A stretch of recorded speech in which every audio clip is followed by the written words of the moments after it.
Halo Sobat Tekno, gimana kabar lo hari ini? Semoga selalu sehat dan banyak rezeki. Yang gue pegang ini Tecnopova 7, Tecnopova 7 yang harganya cuma 2 juta lebih dikit. Ini HP baterainya badak banget, 7000 mAh, dan baterainya ini nih yang bikin gue kesusahan buat bikin review HP ini. Karena buat ngejalanin untuk tes daya tekanan baterai itu dia bisa lebih dari 2 hari 3 hari gue ngerjainnya. Gue coba tes daya tahan baterainya untuk kerja terus-menerus nggak putus-putus pakai simulasi aplikasi PCMark. Sampai 2 kali gue coba karena pas udah selesai ketutup sendiri dan reset sendiri aplikasinya. Yang pasti dengan menjalankan simulasi ini dari 100% sampai 20% baterainya sisa, itu terjadi selama sekitar 17,5 jam. Jadi bayangin aja deh tuh kalau dipakai HP ini buat sehari-hari, lebih dari sehari bisa 2 hari lebih bahkan. Dan waktu gua tes ya di dalam ruangan pakai koneksi jaringan WiFi sama SIM card juga, dipakai buat main game Mobile Legends selama sejam tuh berkurangnya baterai cuma 10% aja. Jadi kalau lo pakai HP ini buat push rank bisa 10 jam non-stop. Berotot ya tuh jempol. Ya, yang pasti HP ini nih cocok banget buat lo pada yang kerjanya jauh dari colokan, yang susah bawa-bawa charger. Salah satunya juga karena HP ini tuh udah tahan air, IP64 rating, yang bikin hujan nggak jadi halangan buat cari rezeki di jalan. Layarnya juga udah termasuk terang ya, di bawah cahaya matahari nggak perlu lagi cari tempat teduh buat terima orderan atau balas pesan. Ukuran layarnya sendiri udah cukup besar, 6,78 inch dan udah Full HD+, dengan refresh rate udah 120 Hz. Panel layarnya sendiri IPS ya, jadinya lebih aman dari penyakit LCD bergaris. Layarnya juga udah bisa mengenali 10 sentuhan bersamaan dengan touch response yang cepat. Maklum lah, HP gaming.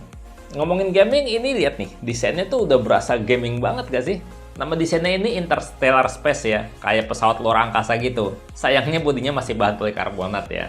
Dan ini di finishing matte, jadi tuh lebih berasa bersih dan nggak gampang bercak nempel sidik jari. Dan yang gue suka sih biarpun desain gaming gini, tapi nggak rame, tetap dapet kesan simpelnya.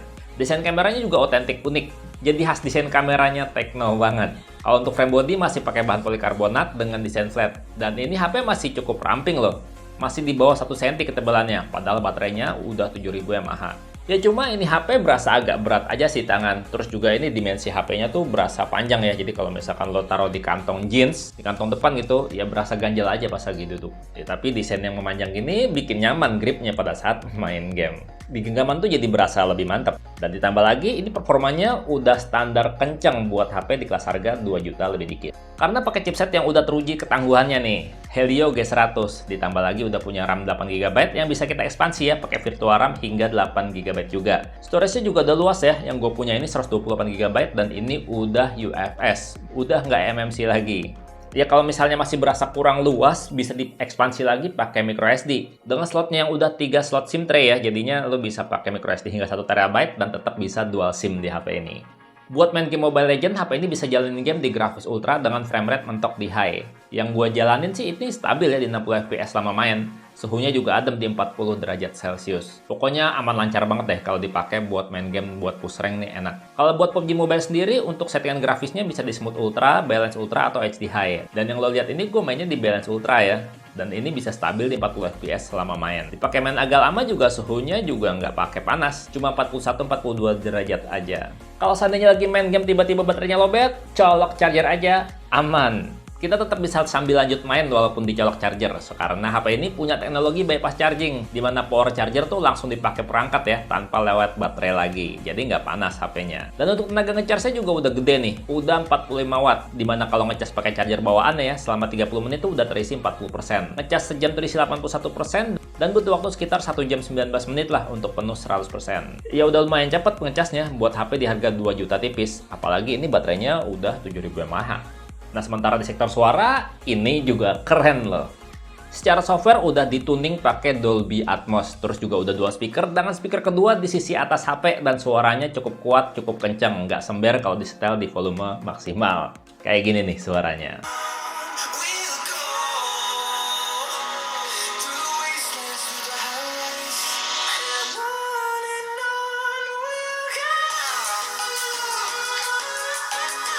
Dan walaupun cuma 2 juta lebih dikit, HP ini tuh sensornya udah mantep banget, udah komplit. Jadi benar-benar bikin nyaman dipakai untuk penggunaan sehari-hari. Ya, walaupun sensor sidik jari masih di samping ya, standar sih sesuai harganya. Tapi sensor NFC-nya nih, HP ini nggak cuma bisa baca e-money aja, tapi juga udah multifungsi, udah bisa jadi pengganti akses card. Biasanya cuma HP mahal yang NFC-nya kayak gini.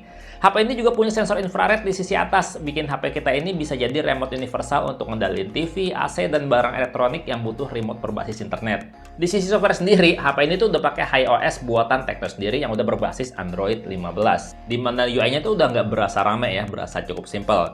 Dan cukup berasa smooth untuk penggunaan. Dimana untuk software update bakalan dapat 2 kali Android update dan termasuk juga 3 tahun security update. Dan HP ini juga udah banyak fitur AI-nya, kayak circle to search udah ada, cukup tap dan tahan tombol home, terus lingkari yang mau dicari. Fitur AI Studio-nya juga cakep mantep ya. Kalau kita pakai AI Erase-nya, kita bisa ngapus objek dengan cukup rapi, nggak asal hapus kayak iPhone yang lo beli second. Terus juga ada AI untuk penerjemah, dokumen asisten, dan banyak fitur AI lainnya yang bisa lo cobain sendiri nanti. Dan walaupun HP ini tuh HP gaming harga tanggung ya, bagian kameranya nggak dikasih tanggung. Kameranya udah ganteng. Kamera utamanya udah 108 megapiksel, ditambah lagi kamera makro 2 megapiksel. Kagak guna banget nih kamera makro. Kalau kamera depannya masih standar ya, 8 megapiksel, tapi udah ada LED flash yang bisa diatur tingkat terangnya. Ya untuk hasil foto-foto kamera utama sih ini udah cakep banget ya, di kelas harga 2 juta lebih dikit doang. Detailnya mantep banget dengan saturasi warna yang udah cukup baik. Berasa natural warnanya. Buat dynamic range juga udah lebar. Bener-bener udah lebih dari cukup sih gue bilang untuk hasil foto-foto kameranya. Udah termasuk bagus untuk kelas harga segini, bisa banget diandelin. Dan yang asik nih, 3 kali zoomnya. Hasilnya tuh masih cakep, masih detail banget loh. Nggak perlu susah-susah pakai kamera makro sih kalau kayak gini hasilnya. Nah ini foto kamera makronya yang cuma 2 megapiksel ya. Harus pas banget jaraknya karena masih fix fokus. Jadi kalau gue bilang sih mending pakai kamera utama 3 kali zoom. Fix nih kamera gimmick. Dan kalau buat foto-foto kamera mode portraitnya ya kayak gini. Udah cukup rapi loh, jarang salah untuk efek blurnya. Dan untuk foto-foto mode malamnya hasilnya kayak gini, udah termasuk bagus nih. Untuk HP harga 2 juta tipis. Bagian lampu-lampu tuh nggak berasa overbright dan berasa dapet detailnya. Dan di bagian gelapnya juga nggak terlalu banyak noise ya untuk kelas harga segini. Udah oke lah kalau gue bilang. Kalau buat foto-foto selfie juga udah asik dengan tone warna yang cukup bagus ya. Cukup berasa natural dan punya dynamic range yang lebar juga. Dan kalau untuk foto selfie potretnya ini juga udah asik. Efek blurnya tuh jarang salah. Udah mantep dah.